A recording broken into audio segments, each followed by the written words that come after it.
Құрметті тыңдармандар, біз Ибн Халдунның Мұқаддима кітабымен таныстыру жүргізіп жатырмыз. Бүгін 4-ші видео сабақ тыңдарманға жол тартты.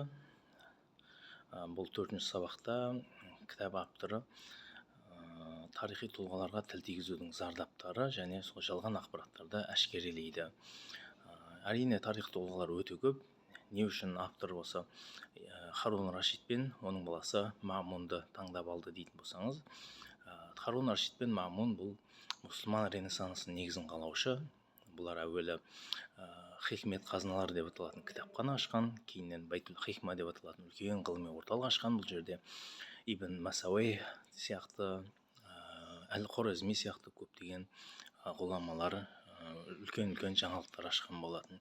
Және бұл мұсылман ренессансының негізін ғана емес, кейінгі Европа батыс ренессансында жалғасқан үлкен сондай жаңалық болған болатын. Сондықтан қандай мемлекет болсын, қандай қоғам болсын, ғылымға негіз қойған кезде ол алдыға жылжиды.